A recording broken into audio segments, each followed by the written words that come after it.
Today on Mid-Missouri Art News, we visit with Scott Linsenbardt of Sedalia, Missouri.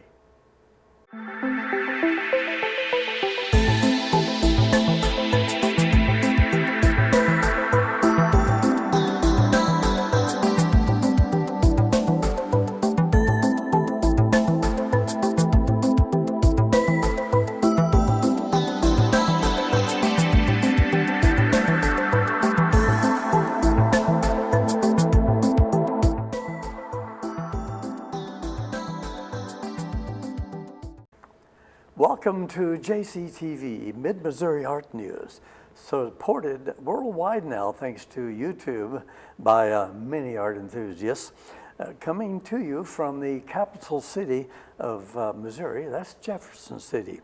I'm your host, Rick J. And today I ask you to join me, please, and in welcoming Mr. Scott Linsenbardt of Sedalia, Missouri. Welcome and great to have you. I've been looking forward to it, Scott. Well, thank you. If I may call you by the first name. Sure thing, Rick. Okay, it's a pleasure to be here. All right, super. Well, if you can, we'll just start it off with, please tell us a little bit about Scott Linsenbardt, if you would. People like to get to sort of know you personally so they can identify with different aspects of your life and the path you've traveled thus far. So take it away. Okay. Well, I was born right here in Jefferson City, 1960. And then my family moved to Sedalia shortly after that. My dad was a veterinarian for many years there. I have 8 brothers and sisters, raised Catholic, graduated from parochial school from there. And I live there now with my wife, Marcy. And I've been a construction contractor, house remodeler for about 25 years now. And art is your love, I guess. Like do a lot of artwork, yeah. Yes, great, great. If you want to say hi to any of the family, you're welcome to do so. That's permissible. Any special greetings? Or? Oh, all my brothers and sisters, Mom. Okay, yeah. Super, yeah. Great. Well, I want to start now and ask you, what has become your biggest influence or inspiration to become an artist in the very beginning? Well, I was a freshman in high school, and the art teacher started teaching us things about the modern masters, modern artwork, yes. Things like that. Yes. Joan Miro, Andy Warhol, Mark Rothko. And as I looked at that, I thought, my goodness, I can do something like this. Because you look at the old masters and they're just so much precision and so much study that had gone into it. Yes. I thought, I can't do something like that, but these modern masters, now I can do something like that. I see now that you mentioned modern masters and identified with Andy Warhol and stuff, and looking at the old masters. I still have that habit of being too tight, they say, but I do love that until the point where I get to do clouds, and that's my freedom. So I am considering getting into maybe some of the contemporary abstract, influenced recently by Mr. Doug Freed, which you're familiar with. We interviewed Doug Freed at his studio a couple of weeks ago, so that'll be coming up. But not to take anything away, I did meet you first at the Missouri State Fair, where I was honored to be part of the top 50, and you was trying to make sure everyone upstairs in the top 50 exhibit had refreshments and what have you, too. So that circle, meeting those people and you being a part of, and then learning that you also had art of interest, gave me an opportunity to then approach you on being on the show and sharing your art world with the art world, actually, that we're being viewed by now. So do you have any word on the state fair? I understand they may make a decision around the 15th of this month. Have you? I personally don't know. I don't have any insight on that. I see. Usually the Fine Arts Building has a Missouri Top 50, Yes. which is a juried show. And then underneath they'll have professional and amateur shows on the first level. The Missouri Wine get that right. The Missouri Wine Association, I believe, is the one who caters the wine on the big reception night, the day before the State Fair actually starts on Wednesday night. And that's when a lot of local artists get together and have a little food, have a little wine, see the art show that's been up, and that's the night that we met. Yes, and that was excellent wine and snacks, shall we say. Well, thank you on that. I guess we'll learn more. With this pandemic, we are all sort of in a bind of just playing catch up now with JCTV and our guests. So it's been an experience, I guess I should say.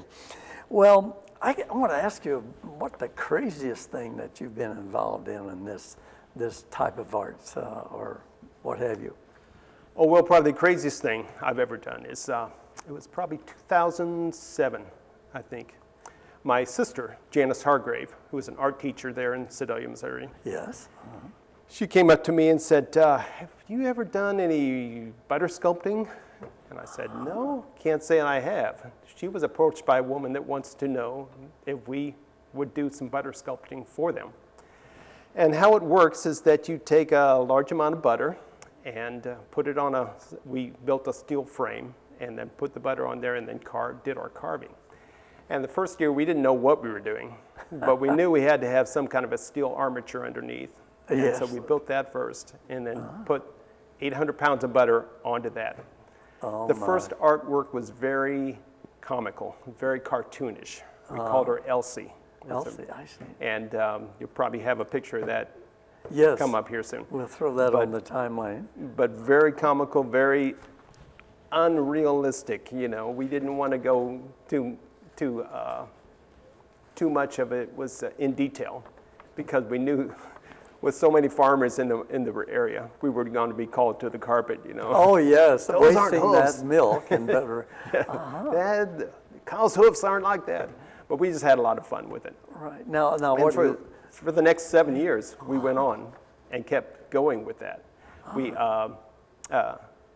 as soon as we did the first year, got a lot of good input from it and everything. But Janice approached me somewhere between that year, 2007, 2008, and said, you know, there's something about the butter and something about the art that is colliding here, that is not meshing. I see. And she said, I think we should really go a lot farther with it. So we got the idea of going with an old master, Rodin. Yes. And his sculpture, most famous sculpture called the Thinker. Yes. And so next year we had a cow that was sitting on a stump in that Thinker position. Oh, super. And that was our show. That was our Main project for that show, for that year. But there was something really great about it, something about this butter that was just rural and earthy, colliding with this fine art. And so next year after that, we did what we called Mona Lisa. It was a Mona Lisa done in butter, a butter cow, face and head and all. Yes. And called it Mona Lisa. After that, our next year, we did American Gothic by Grant Wood. And we called it American Gothic. And two sculptures of the farmer and his wife standing there with the pitchfork, and turned out really good. We were really impressed with it and had a lot of fun with it. Did that for 7 years, and after that we just had to let it go, because we were just, every year we were thinking, are we really going to do this again? Are we really going to do this again? And after 7 years we thought, we're going to let it pass, we're going to let it go. But it was a lot of fun, it really was. It does sound like it. The craziest thing we've ever done. On the timeline we'll see what those look like. Yeah. So that's great. Well, I guess we could ask you for your best advice. We like to influence, like our next guest, a young lady from Sedalia, younger or novice artists like to get the best advice. What, from your overall perspective, which we'll be covering a lot more in detail, of his brushworks with his butterworks and his sculpting, which is a great deal. We'll get into more in depth on this topic. but I would like Scott now to just generally somehow give your advice to a new artist. How to get started, and what would you advise? Well, I think probably the best place to start is probably to have a space, to have that either an art studio or that basement corner or whatever it is. Have your art stuff out and just leave it out. Even if it's dry paint on brushes, just leave it out. Because whenever you get that urge to be creative, to be inspired, just go down there and start doing it. Even if you spend 20 minutes. But I find if I just leave it out, I can come back to it anytime, pick it up anytime and come back to it, and can come back and forth. If I had to pull everything out every time I start and then put everything away, clean everything up, that's most of my inspiration time right there. Exactly. Well, I understand. I've never had that identified. And I do that feeling. I have that feeling. If I have to set it up, I'm almost out of energy to paint. But if I have this certain spot, which I have, it's basically, hey, that's my, and when I have time for that, it's waiting for it. I just can't wait. It's like now, I'm so busy. I have a painting in process, but everything's laid out, and I walk by it 3 or 4 times a day. But eventually, that's great advice, Scott. Yeah, yeah. Well, we must take a break, and we'll get back to more detail in your world of art. So hang loose if you would. Yes, we must take a break. So hang loose for a few seconds. When we come back, Scott will share more in detail, as I said a moment ago. So stay with us. There's so much more right here on Mid-Missouri Art News.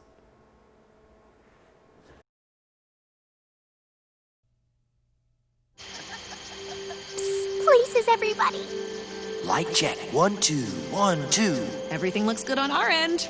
And lights. Come alive with the forest. Visit discovertheforest.org to find a forest near you. G-Morning, sunshine. Wakey, wakey. Text me.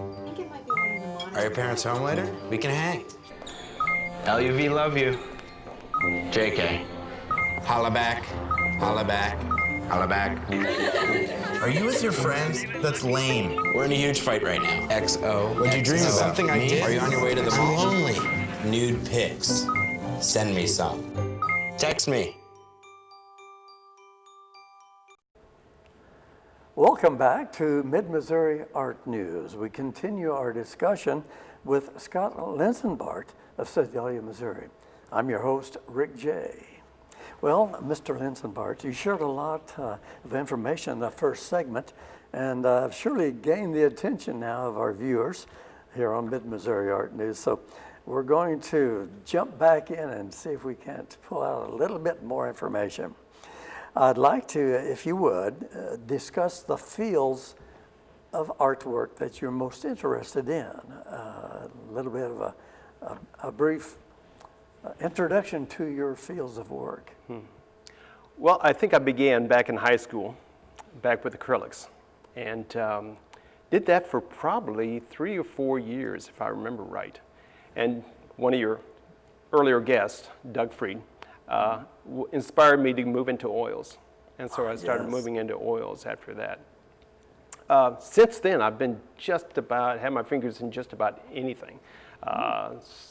From stained glass to sculpting, plaster work, ceramics, it just goes on and on and on. I still have like watercolors floating around and that kind of stuff.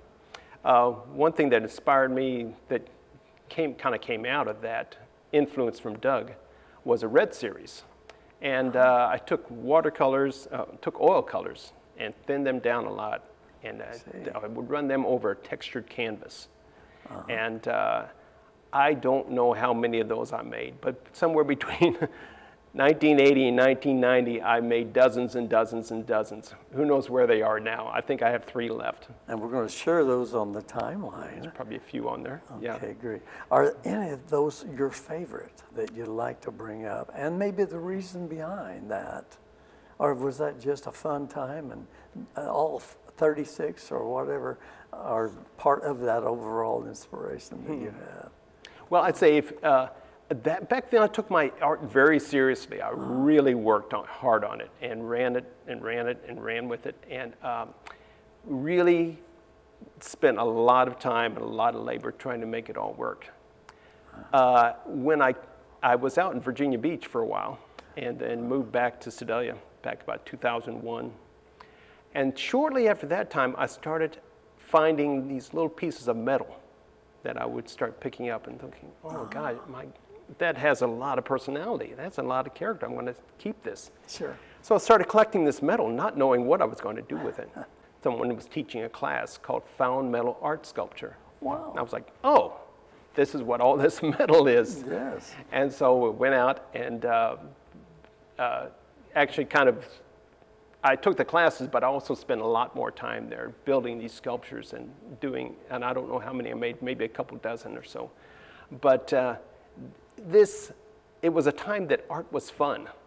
Yes. And I just really had a lot of fun putting these things together. And you can kind of tell by the names of them, because instead of calling it something like geometric matrix, I would call it Buzzy or Hal or Ruthie or something like that. I see. They all had fun little names that went with it. Right. And these little metal sculptures were characters. They were really Excellent. like little toys I made.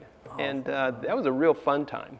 So those are going. We have photos of those on the timeline also. I believe so. Buzzy and Buzzy, yeah. okay, super. Well, Hal, great. good one. Somewhat guidance there. Something drove you to pick those up again. That's that spiritualism that we talk about here on the program a lot, even with the caveman. Why was one individual painting these scenes of the kills, what have you, on the walls of the caves? And what was the guidance, what was the inspiration there? Although we think maybe that he suggested that maybe you folks can go out there and make the kill, and I'll put these paintings on the wall for you to enjoy if you give me a little bit of the meat, when you get back. So I don't know, it's just that. But having a little fun in a project like that, and you see it often in people's artwork where a little bit of cartoonish effect that goes into that. Yeah, that's a good point there. I find my strongest influence, or one of my strongest influences, is other people's art. And if I want to be influenced, I can run off to a museum or go online or just visit somebody's studio and really get inspired. Yes. Yeah. Well, it's like we'll discuss that if you want. You're probably familiar with the artist that had a residency last year at the State Fair in the top 50 upstairs. Gentleman that does the bridges the water mills of Missouri. He was spoke on the program of really considering art, but he went to a Monet, and he was viewing this Monet painting at this exhibit, and he said something just came over him, and boom, he was influenced. I guess we somehow, somewhere along the line, I was drawing on the bedroom walls at 3 or 4 years old, and people liked it, and the people who rented the home after we had it for years, they kept that until I saw it last when I was 21 years old. But since then, the home has been torn down. So I don't know how these things are affected, even were affected by the cavemen, and their sculpture, or not sculpture so much, but the paintings. Metal sculpture. So do you have any more to add to that? Have you ever done a major, larger image? I have one, I think, it's about 6 foot, 7 foot high, and it is in the library, if I remember right, of State Fair Community College. It's called Holst, and it's a series of, Holst is a composer, and he did a piece called Planets, and Jupiter, Mars, and things like that were some of the compositions in there. And I got this idea that this moving kinetic piece with all these balls on it kind of reminded me of the planets moving in the solar system. I see. And so it kind of inspired me to call it Holst, and it's there. There's another one just south of the Sedalia Commerce Building, the train depot. The there train in- there depot in area Sedalia. in Sedalia. Yeah, just south of that building is one called Check 9. Check And nine. it's a series of tools and a pipe that's kind of pouring out of it. And it really inspired me to use these old tools because someone worked very hard to design and die and cast this tool and make it good for work, and then someone used it for work many years, and then it was set to the side or tossed away, and now it's being reused. Rebirth of the tools. And so many times in life that we just have put things to the side that somebody else finds a use for. Yes. Even people. Yes, know? exactly. You know, we, at Sedalia, Missouri, Warrensburg, Jefferson City, the whole state of Missouri, Arkansas, Kansas, Oklahoma, is just loaded with art. And Sedalia, for example, there's many exhibits that you can see in Liberty Park or the different locations. So if you really have a day you just want to drive to different locations, the Dom Museum is there, the Liberty Park carving by a chainsaw artist we had on the program. There's a new artwork on a back of a handball court that was recently just, so you can get online and find these, and so it's just great. And now you can look for Scots art also. Well, do you do commission work? And if you do, give us some contact information. You most likely have a Facebook. Yes, I do have a Facebook page. It's called Artwork by Scott Linsenbardt. And I think if you click on there, you can go in and see a lot of what I've done in the past. And hopefully things I'll be working on these days. Well, that's true. You know, we're in this pandemic. We're not really on a lockdown anymore, but there are people that cannot get out, the elderly, the handicapped, and they love to view these Facebooks and different websites, etc. So thanks for that information. And I invite you all to tune in. Go ahead. Oh, and if they're interested in peace, we can probably find it somewhere, something like that. They can message me through Facebook. Yes. And contact me that way. Okay, super. All right. Well, I guess we just are running close on time again. I want to thank you one more time before we close. And do you have any final words that you'd like to look at the camera and tell our viewers worldwide now? Just a thought. Oh, Your well. closing thought. Closing thoughts. I think a friend of mine said it best to me. She said that her creativity inspires her to inspire others. And I thought, wow, my goodness, that's it.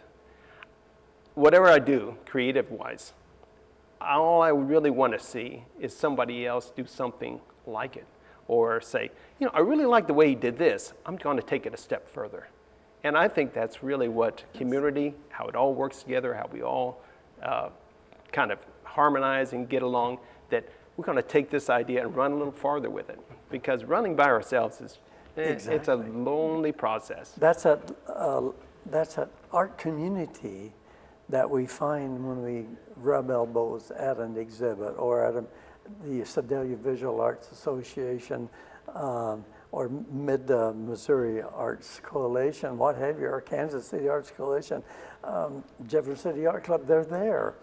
And we really can gain inspiration by having one of those people see our art, and it just gives us a new drive for a new project. So, and that sounds a lot like motherly advice that you've given. Now, well, once again, thanks. And Sure, look forward to having you back and talking about the next project, or seeing you hopefully at the State Fair. Sure Not this year, next year. Yes. Okay, see you again. Thank you. Okay.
I want to thank you viewers once again for viewing and taking part in JCTV Access, Mid-Missouri Art News, and Spotlight on the Arts.